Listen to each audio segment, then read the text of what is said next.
It's a rewatch Monday here on Locked On Hawkeyes. A look back at the win against Nebraska and a look forward to the matchup against Michigan in the Big Ten championship game. Plus, a big weekend for hoops all today. Locked On Hawkeyes. You are Locked On Hawkeyes, your daily podcast on the Iowa Hawkeyes. Part of the Locked On Podcast Network, your team every day.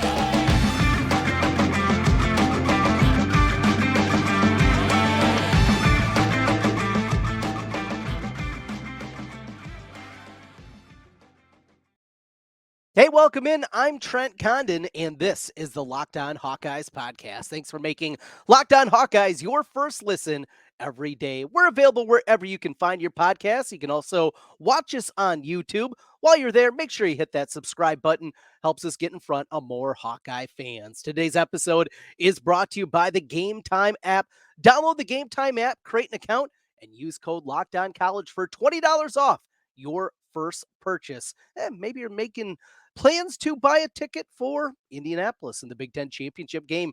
Game Time certainly can help you with that. Well, we take a look back before we look forward. We had the Instant Reaction podcast on Friday afternoon after Iowa gets the hard-earned 13-10 win against Nebraska. It was wild. It was crazy. There were some unthinkable moments, and we'll relive them one final time before we get ready for the matchup against Michigan this week. Ton of content coming your way. I'll be making my way to Indianapolis, and I'll have updates from you for you from Indianapolis as I'll be getting there on Friday evening. Looking forward to what should be another great experience, another great opportunity for Iowa. Look, the likelihood that they're going to pull off the upset, we know how difficult it's going to be. We're going to try to find a path this week, even as unlikely as it may seem. We're definitely going to do that. But before all that, let's relive what we saw on Black Friday in the win 13-10 against Nebraska. Now, one of the crazy things, this team finishes the year 10-2, division champions in a bad division, sure. But just thinking back and what they were able to do in the second half of the game, the injuries continue to pile up. Kaleb Brown, he's lost for the game. In fact, I think I found the play where he was injured, and that's one of the reasons we like to do the review here, and we will get into that. So you're playing without Kaleb Brown, who would definitely become your number one, not just target, but playmaker on the offensive side of the football. The Cooper DeJean injury a couple weeks before. Noah Shannon played the whole season without him. Did not really feel like that was going to be the case for different moments throughout the course of the year, and that changed. You lose Jennings Dunker. Jennings Dunker had been certainly the healthiest of the offensive linemen this year. You lose him in the game. Logan Jones wasn't able to make it a go. So you're playing without him. Deontay Vines, who at times looked to be your number one wide receiver this year, he's been out the last couple of weeks. And then the ones that have been seemingly forever throughout the course of the season, Cade McNamara, Luke Lachey, Eric All. This team played the second half of this football game without all of those guys, and they still found a way. Well, let's talk about what we saw in that one and get into couple of potential, I think, interesting nuggets that jump out here. The first carry of the game, Iowa takes the football as they like to do. And it was Caleb Johnson getting the start, not LaShawn Williams. I thought that was interesting. Now, second carry went right to LaShawn Williams, dropped by Nico on third down, 3 and out, they punted away. All right, second drive. Iowa gets the football back after forcing Nebraska to very quickly give the ball right back to them. Second drive, you get a Kaleb Brown catch right away. They're backed up. And a beautiful play call. Ball got out quick. Deacon looked like the timing was really good, at least in the first part of this football game. Started to struggle as the game progressed, but a big catch there. Third down. It was third and short. They went to Strenga. Strenga, I don't know, how he caught the ball, and secondly, how he had enough power after catching the football to get the first down, but he did. Another Nico drop. A couple of those early in the football game. Then comes right back to him. Deacon finds him, gets the first down on a third down crossing route as he was able to just get upfield a nut. Then they punt it away, and the punt is fumbled. You go right away to the jet sweep to Kaleb Brown. All right, that's looking great. Love how that is. Then illegal formation. This team has not been penalized a ton this year. It's just one of those uncharacteristic mistakes. One thing that popped up, though, in a spot like that. So you're around the 10-yard line this week against Michigan. You just can't afford things like that. You can't. I said it in the Instant Reaction show. You don't have to play perfect, but you have to play clean. And that's just one of those plays. Iowa struggles enough in the red zone offensively. You can't shoot yourself in the foot and get a 5-yard procedure penalty. You just can't. It's as simple as that. Then you had the field goal attempt, the delay before the field goal, then the first block of the game. It's just one of those. Now, right after that, another 3-and-out by the defense. Defense is so good throughout the course of this game. Get the ball near midfield on the personal foul on the punt return. By Wetchen as he was hit out of bounds. 3rd and 2, Estrenga breaks a tackle, gets the first down on just a little baby bootleg that they do, and just cutting out the backside. Worked out well. Estrenga, boy, that kid's going to be good, isn't he? Breaks the tackle for the first down. Then they fake the pitch on the first play of the second quarter, get it out to Stilianos. He runs up the sideline, 3rd down, sneak into the end zone for the touchdown. Iowa jumps out 7-0. Castro forces the fumble. He has been just he went quiet for a while, had the great start to the season, really getting a lot of buzz about a Big Ten honoree for a defensive back and what he was going to be, maybe a first, second team or something like that. Had a lull maybe in the middle of the year, but boy, the way he played, he was all over the field, and you could definitely see a guy playing some great football again. With Castro in that one. Iowa gets the ball back, 3rd and 8. They run a screenplay to Kaleb Brown for a first. That's another one that this week 3rd and 8 screenplays are not going to work against this Michigan team. They're just not. Nebraska is a really good defense in their own right. This is a huge step up in competition this week. Those plays that work against your Big Ten West brethren, those plays are not going to work very often this week. The draw plays, the 3rd and 8 running a screenplay. On that play, too, Kaleb Brown got the timing was all off, and offensive lineman kind of getting his way, and he bounces off him and he runs for the first down. Again, these are those nifty plays at work against Nebraska or Purdue or Michigan State even. They're not going to work against Michigan this week. Hard runs from Kaleb Johnson. Another thing that jumped out here after the touchdown. Iowa gets the ball back after the Nebraska touchdown on the safety blitz play. Just one of those plays that just you can't. It doesn't work for Iowa, right? And another one where they're showing both safeties coming up, neither of them get back in time, and leads to the touchdown as Nebraska scores. But Iowa gets the ball back. Kaleb Johnson, then a missed throw to Nico, 52-yard run by LaShawn, 2nd and goal. Now here's the play late in the first half. Now you remember this because I think everybody remembers the 3rd down play where Kaleb Brown drops the ball. Go back the play before that, though. It's 2nd and goal. They end up throwing the ball into the end zone, incomplete, looking to one of the tight ends, but they had a crossing route at about the 3-yard line. So the play was from the 6. About the 3, Kaleb Brown was lined up on the top side of your screen. He's running a crossing route. I think it was Ortworth that was the freshman tight end coming back there, and they just ran into each other. And I believe that very well could have been the play where Kaleb Brown was injured in that one.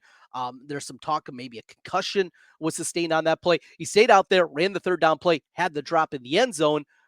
Would certainly, if he has a concussion, though, understand how that one slipped through because that's a play that Kaleb Brown's been making out for the last month of the season, and then the field goal is blocked. So we get into the second half. Iowa out to a 10-7 lead. Feels like it should have been a lot more, and it definitely should have been a lot more at the half. You start off the second half, kick goes out of bounds from Drew Stevens, and we found out basically his day was over at that point, at least in kicking points, unless it was a 50-yarder plus. He was not going to be out there.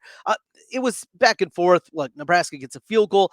There isn't a ton to say. You watched the game. It was boring.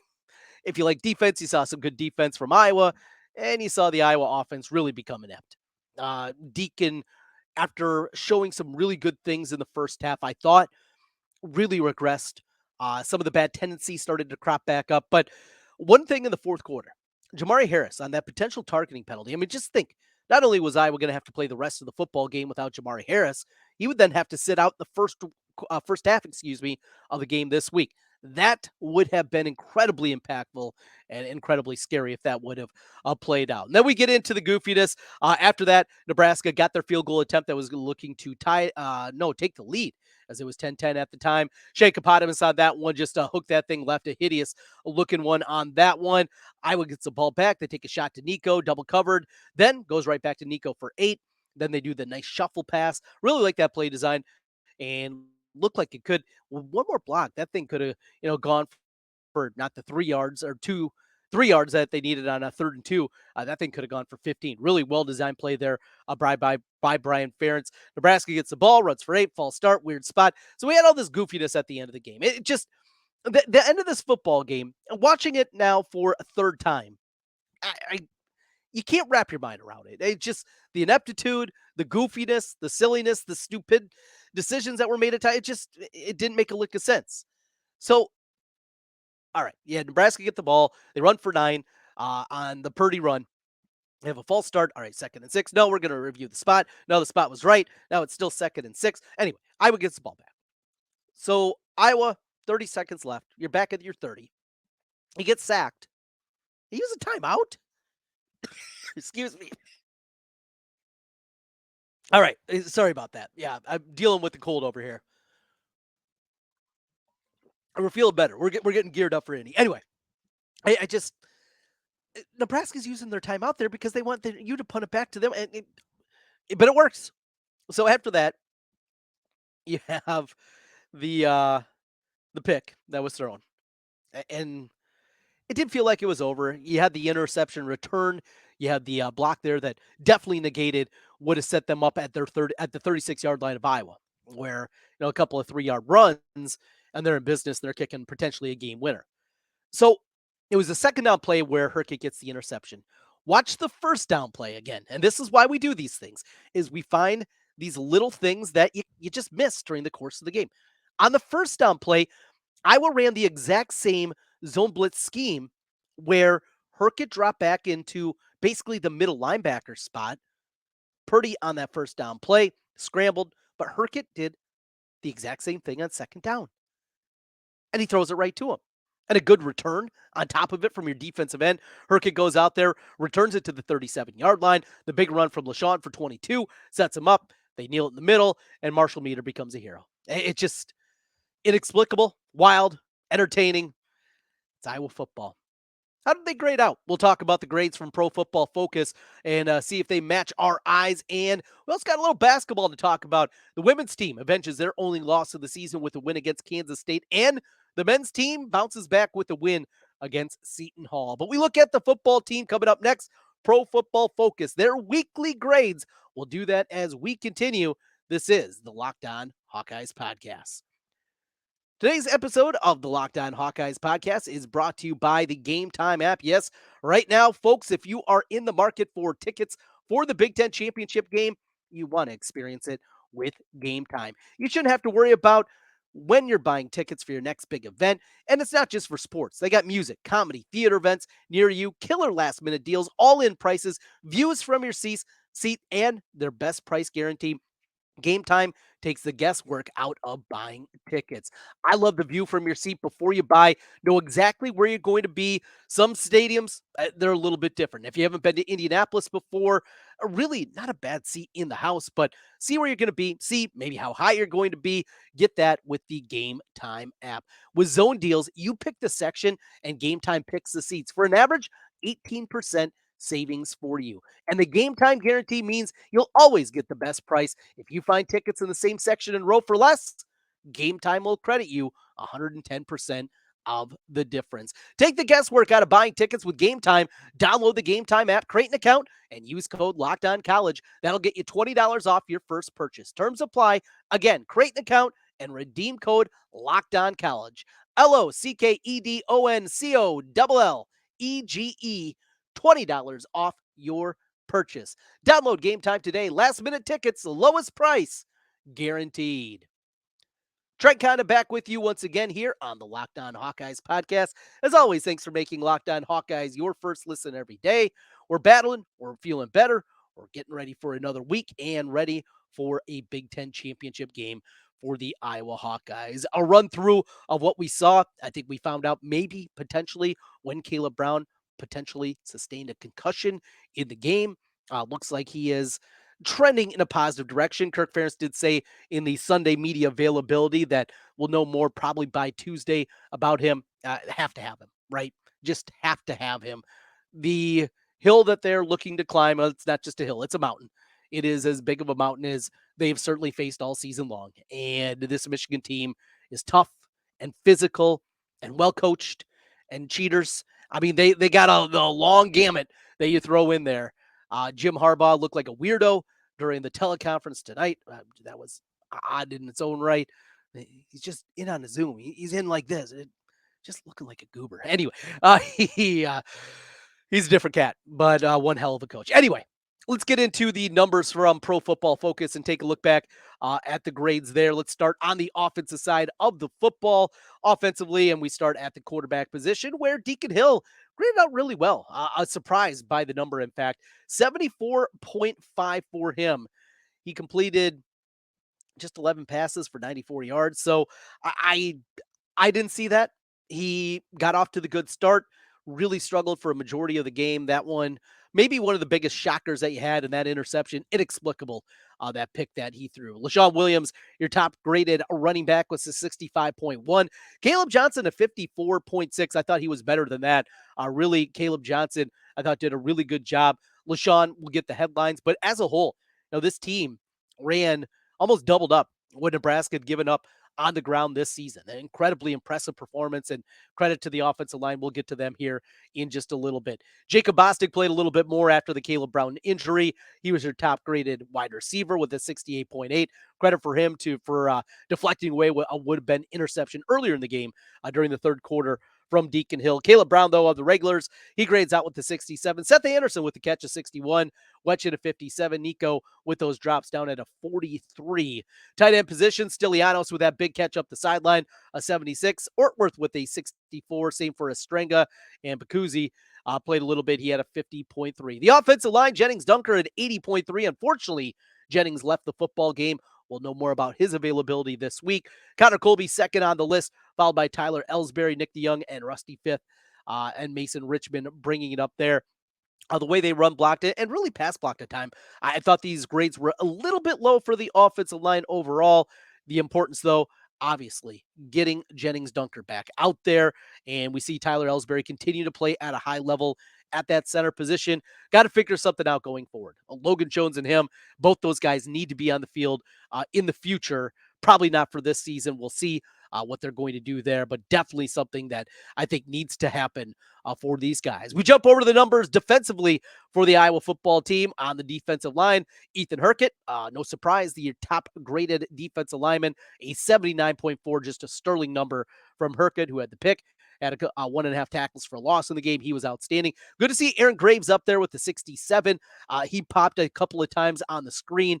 A guy that we thought maybe was going to be a bit further along this year than he has been, but he's playing some good football here in November. Great to see that. Deontay Craig didn't play a ton. He's been banged up, trying to keep him healthy for next week. And the Michigan game is 64. Same for Y.A. Black, guy that's been playing through injury with that shoulder injury. He's still playing at a high level. Logan Lee is 61. I don't know who did the grade for this one. Bad work out of you if you grade Logan Lee out at a 61.2. I don't think it was close to that. And maybe even worse was Joe Evans with the 57. Did not see it the same way that Pro Football Focus did. The linebackers, Kyler Fisher, in fact, grades out as number 1, Jay Higgins 2. Jay left a couple of tackles out there. Hey, not going to kill the guy, though. He is outstanding and playing at an all Big Ten level. And Nick Jackson, he might be a second teamer this year, 63 from him. Your best defensive back grading-wise from Pro Football Focus, Sebastian Castro with an 84.2. He was all over the place. A play that he blew up on a screen, just pulverized the guy there, then went in, hit the offensive tackle, knocked him off his block. Castro, he's bringing the heat here late in the season. How about Deshaun Lee, your second graded guy with the 72.8 for the freshman in for Cooper DeJean? Jamari Harris was good, a 71.4, and he will be available this week. There's no targeting. Whew, happy on that one. Quinn Schulte and Xavier Wampa, the safeties, roll out. So those are the numbers from Pro Football Focus. I think some misses, some hits, and overall gives us a picture of what we saw on the football field on Black Friday. Iowa wins it against Nebraska, and now it is Michigan. We will have you covered all week long with a lot of preview content. We will take a look at things, what Iowa has to do to pull the upset here. Don't have to play perfect. You do have to play clean, and going to have some breaks go on top of it for it to happen. But we'll come up with the blueprint and the game plan, and we'll be doing that. Of course, LaShawn Daniels, he'll be stopping by as he does each and every week. My buddy Biz will also be here this week. Also, with obviously what's right around the corner, signing day. Yeah, December signing day is going to be happening very quickly. We're going to talk a little recruiting this week and bring in a recruiting analyst here from Locked On. So a really busy week. We got you covered on Locked On Hawkeyes all throughout. with a ton of football content and so many good things happening. Not only that, hey, here on Locked On, we got a ton going on where it's your team every day, and Locked On has launched the first ever national sports 24/7 streaming channel on YouTube. Locked On Sports Today is here for you 24/7, covering the top sports stories of the day with local experts across Locked On, plus our national shows that cover every single league. Go to Locked On Sports Today on YouTube and hit subscribe to the first ever national sports 24/7 streaming channel. Well, it wasn't just football over the weekend. Yeah, we had basketball. We had wrestling. How about that? ESPN had the duel in Iowa. The Hawkeyes do it again. Wasn't always pretty, but Iowa gets the dual win against Iowa State. We'll recap the weekend that was in hoops, a little wrestling as we continue. This is the Locked On Hawkeyes podcast. Today's episode of Locked On Hawkeyes is brought to you by FanDuel.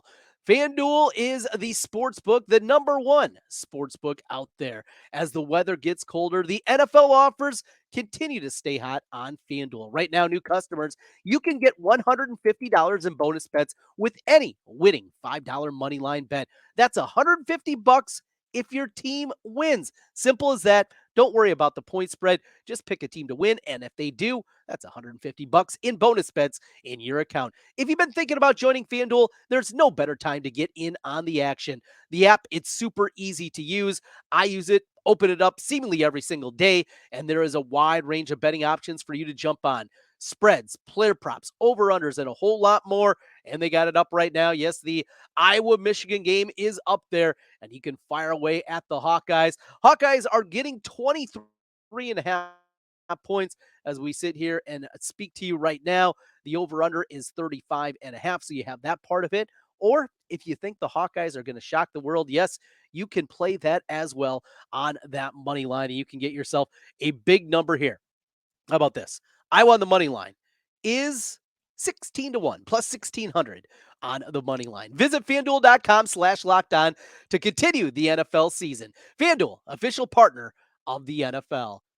Trent Condon back with you again on the Locked On Hawkeyes podcast. As always, thanks for making Locked On Hawkeyes your first listen every day.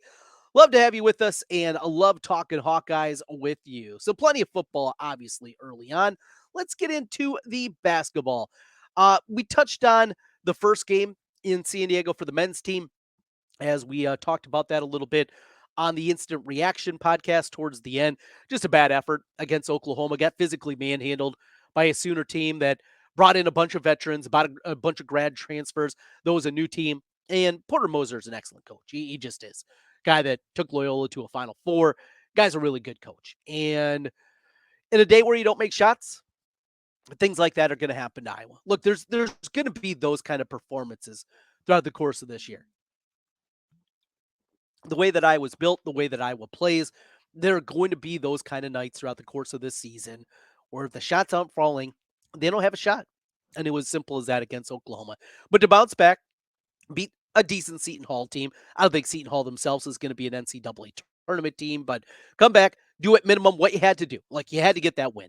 You go 0-2 with what still awaits you, with road trips to Purdue and Iowa State around the corner.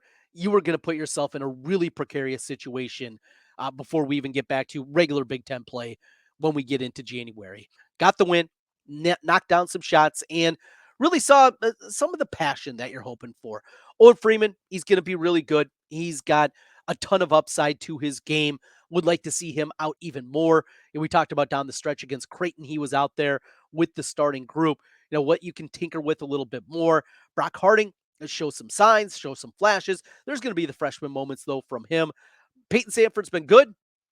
Bryce Sanford, maybe that freshman group, he's the one that still feels like he is still feeling himself out the more. DeBale is going to do some really good things throughout the course of the season. I like this team. They're going to entertain us. Are they great? No. Are they a tournament team? I'm still not quite there. Got to do something, though. And over these next couple of weeks, again, we're going to find out more. You go to Purdue and you compete. Purdue looks to be the only good team in the Big Ten. Seriously, maybe the only top 30 team. And Iowa has looked in that next tier as good as anybody. Yeah, Michigan State has really struggled this year. They've had their set of issues. Illinois, the other preseason top 25 team, there are only 3 in the Big Ten. They have not looked great this year. The bottom of the conference looks deplorable. The middle looks pretty weak. It is going to be a pretty wide open season after that top spot with Purdue. Michigan State will find a way because they got Izio and they'll find a way. But boy, it is really, really open. And if Iowa keeps improving, there's times where it looks like they're competing more on the defensive end. I think there's some things to get excited about there. Over on the women's side, avenging the loss to Kansas State in a game where Iowa jumped out to a big lead early on. Looked like maybe they were going to cruise into the victory. Got excited about that. Not the case. Late in the game, Kansas State came roaring back. It was a tight one late. Caitlin Clark, though, hit what ultimately was the dagger, a three-pointer with 47 seconds left as Iowa finished off the victory. 77-70 is the final in this one. Caitlin Clark goes off for 32, 7 3-pointers in the game, though just 3 of 9 from inside the three-point line, and a couple of uncharacteristic misses at the free throw line late in the game. Really like what they saw from Kate Martin, though. Kate Martin, they need her to be the veteran presence. She's such a good defender. She's the Swiss Army knife. She can do a lot, but they need her to be able to be a more consistent scorer this year. And we'll see if they're going to be able to get that. Molly Davis has been a huge bright spot this year. And she's not real big, but she's got an uncanny ability when she gets into the paint of hitting that little flip floater, getting that up high in the air and dropping it in. Plus, she's knocking down some three-pointers, something that we just barely saw from her a year ago. If she can hit, a three-pointer a game, that's really going to help. Gabby didn't shoot it very well, but you know what she does on the defensive end of the floor and the posts. And they threw a lot at the All-American from Kansas State. The big girl Lee inside. We saw Sharon Goodman out there a ton. We saw Addison O'Grady, of course, out there who played pretty well in spots. And even AJ Edinger came in a little bit trying to help out inside. Fierbuck, I want to see more from her. I think she is somebody in that second unit that can definitely get some scores, and she's going to be a big help. Fulter, good rebounder, and she's shown that throughout the course of this year. She has 3 more rebounds in there and another body that can come off the bench. And they're using Taylor McCabe a little bit more. She had a big performance. I think it was in the Florida Gulf Coast game in the semifinals where she went off in that one. She can help them. And there's times defensively she's going to be a liability. There's no doubt. But what she can do on the offensive end on those nights where they are struggling to shoot the basketball and nobody else is able to help out Caitlin Clark, I think that that's another avenue that they can turn. Nice win, good avenge, good victory there. Florida Gulf Coast, how about them? They beat North Carolina, who was ranked in the top 25 in the third place game. So that easy victory against Florida Gulf Coast, where it just kind of seemed ho-hum in the semifinals, it's going to have some staying power. They're going to be pretty good. They might be a tournament team. They might win their conference this year. So overall, great tournament out of the team, bouncing back in a big-time way, and some great stuff there. It's a busy time. We got another week of football with the Big Ten championship game. We got basketball going on. The wrestling team, we will talk about that duel a little bit more when we have a little bit more time here later in the week. But boy, feels good to go into Hilton in a day where many people believe that the 18-meet winning streak against Iowa State was going to come to a close. Not the case. Gabe Arnold, what a stud. What a performance from him. And a little kiss for the Hilton faithful on his way out as Iowa gets the dual win against the Clones. We'll talk about that a little bit more. We got you covered with your Big Ten championship talk here as well on Locked On Hawkeyes. Your team every day on the Locked On Network. That's what we do. And we'll talk to you again tomorrow. Go Hawks.